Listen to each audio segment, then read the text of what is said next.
श्री हरिवंश महाराज श्री महाराज जी, मैंने कुसंग के कारण अपने ब्रह्मचर्य का इतना नाश कर लिया है, ना मैं गृहस्थी लायक रहा हूँ ना ही विरक्ति लायक रहा हूँ। अभी अवस्था क्या है बच्चा, ये छोटे छोटे बच्चों में बहुत भयानक रोग हो गया। तभी संत महात्मा इन विषयों पर ज्यादा चर्चा नहीं करते हैं, क्योंकि प्रिया प्रीतम की चर्चा छोड़कर, इसीलिए हित धाम में हम खुल करके हस्त मैथुन से सर्वनाश इसकी चर्चा इसीलिए की थी कि कम से कम आप लोग समझे, जिसे आप खिलवाड़ समझते, जिसे आप मनोरंजन समझते हैं, वह आपका सर्वनाश कर देगा। ये प्रक्रिया नहीं है। गृहस्थ में संतान उत्पत्ति की प्रक्रिया शास्त्र विधान से की गई है, जिससे भगवान की सृष्टि जनक पूजा का हेतु होता है। लेकिन अभी बच्चा है, अगर वह वीर्यपात करता है तो वह इसी स्थिति को आप नहीं, हजारों ऐसे बच्चे हैं, हजारों में आप ही अकेले नहीं है। इसका कारण हो गया कि फसल पकी नहीं, आपने नष्ट कर दिया। अगर 20 वर्ष तक ब्रह्मचर्य ठीक रखे और फिर गृहस्थ में जाए ब्याह करके और फिर स्त्री सहवास करें, उसको कुछ नहीं बिगड़ने वाला।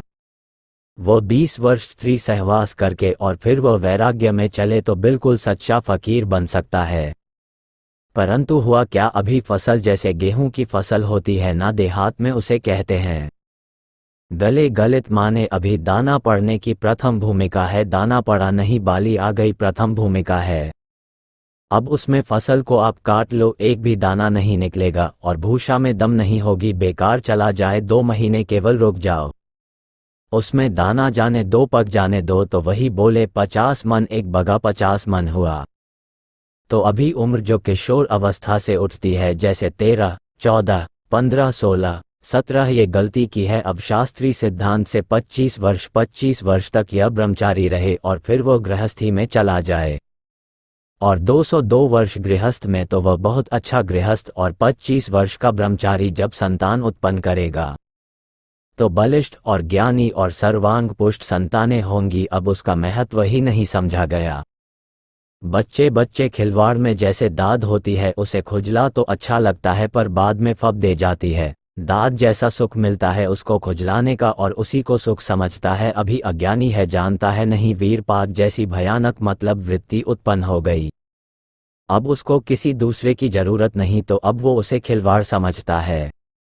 ऐसे ऐसे बच्चे मिले जो दिन में 8-8 बार हस्त मैथन करते हैं और उन्होंने ऐसा सर्वनाश कर लिया, आंखों से दिखना बंद, खड़े हो चक्कर, कमर में दर्द, लोग शंका कर रहे हैं तो वीरपात हो रहा है। हर तरह से दुर्दशा हो गई। जैसे मान लो अभी इसमें हिम्मत है तो बता पा रहा सभा में कि हम ना स्त्री लायक रह गए ना विरक्त लायक रह गए हैं। ऐसा ही होता है। जो आजकल के उपदेश देने वाले मित्र जन है या गाइड करने वाले बड़े जन है, वह बताते हैं हमें तो ज़्यादा पढ़े लिखे हैं नहीं तो शब्द नहीं याद। वह फ्रस्ट्रेशन क्या है, हाँ बोले, उसको शांत करने का बहुत बढ़िया उपाय है। हस्त मैथुन कर लीजिए और आप शांति से फिर अध्ययन कीजिए, फिर स्वाध्याय कीजिए। कैसी बुद्धि मारी गई। मतलब ऐसा लगता है कि ऐसे लोग कैसे हमारे समाज को आगे बढ़ने देंगे। आप सोचो जो कह रहा है, वीर्यपात करके शांति मिलेगी, फिर आप अध्ययन कर लीजिए, वह मित्र हो सकता है। अरे वीरपात जीवनी शक्ति, आप उसे क्या समझते हो? तो अब इसलिए बच्चा आप वह सत्संग सुनो जिनमें वर्णन किया है, ऐसे सावधानी करो, धीरे धीरे संयम से रहो। अब यह अवस्था तो अभी सोचने की भी नहीं है, उस विषय में सोचने इतने में तुम खाली हो गए हो। अब आप सोचो क्या है ये, कोई संकोच की बातें नहीं। बच्चे बच्चियां सब बर्बाद हो रहे हैं, बच्चे बर्बाद हो रहे हैं, सब बहुत बड़ी हानि, बहुत बड़ी, यह हमारे समाज की बहुत बड़ी हानि है। अब जिन बच्चियों के अंदर प्रवृत्ति बन गई है ऐसी गंदी प्रवृत्ति, वह एक पति को लेकर संतुष्ट हो पाएंगे क्या? जिन बच्चों के अंदर ऐसी प्रवृत्ति हो गई वह एक पत्नी में संतुष्ट हो पाएंगे क्या? दोनों का जीवन बर्बाद है। तो बिना शास्त्र अनुशासन के, बिना संयम के, इसीलिए पहले था कि चाहे राजा का राजकुमार हो चाहे गरीब का बालक हो, दोनों को गुरुकुल में रखा जाता था। एक लेवल पर दोनों संयम से चले, तुम राजा बनो, तुम प्रजा बन करके राजा की सेवा करो।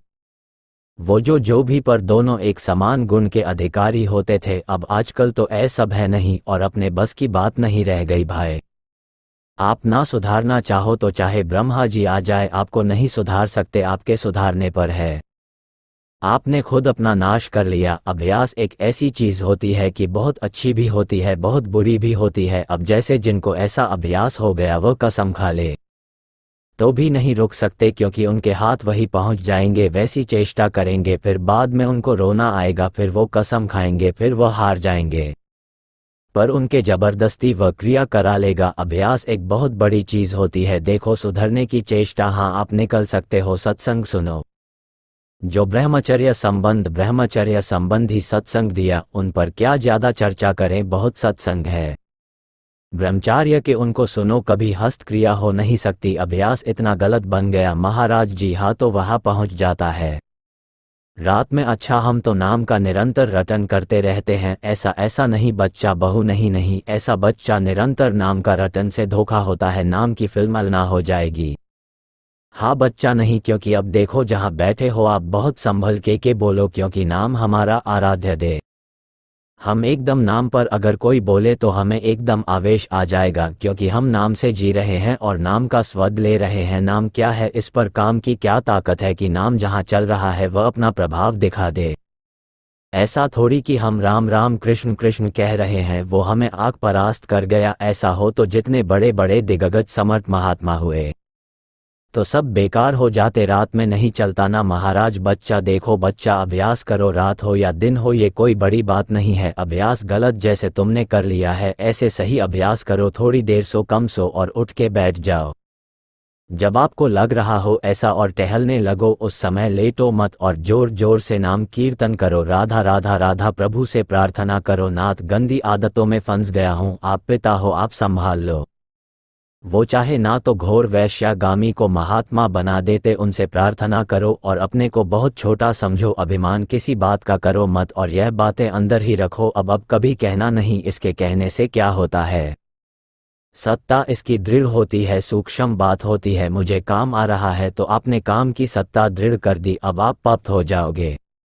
ऐसी तैसी हम भगवान के अंश है, भगवान के नाम के बल से हम कुछ भी जीत सकते हैं। ये कभी अपने मन को इतना निराश नहीं कर देना चाहिए कि अब तो मैं हार गया। नहीं, हम हर बार हारेंगे, पर हर बार हम जीतने का प्रयास करेंगे तो जीत जाओगे। ऐसा कोई नहीं काम क्रोध लोभ मोह मद मत्सर जो हम जीत ना सके। बस हमारे साथ भगवान हो, भगवान का आश्रय, भगवान का नाम, भगवान की चर्चा, पवित्र रहो। गंदे लोगों से मत मिलो, गंदे दृश्य मत देखो, मोबाइल आदि गंदी वृत्तियों को ना देखो, नहीं तो फिर बुद्धि खराब हो जाएगी। ठीक है, चुप रहो, गंभीर रहो, गंदी बातों का महत्व ही मत रखो। वो आ रही मन में उनको ऐसे हटाते रहो, कूड़ा करकट कीते जैसे पागल आदमी बोलता है हम नहीं मानते, ऐसे ही हमारा मन पागल है। वो कुछ भी प्रेरणा करे हम नहीं मानते, बस लगेगा समय लगेगा, अपने आप जो होने दीजिए। आप स्वयं चेष्टा मत कीजिए तो धीरे धीरे ठीक हो सकता है। ऐसा नहीं कि नहीं ठीक हो सकता, बड़े बड़े असाध्य रोग ठीक हो जाते हैं। तो राधा नाम जप जरूर करते रहे, ब्रह्मचर्या का पालन करते हुए जीवन जिए। राधे राधे बोलना पड़ेगा।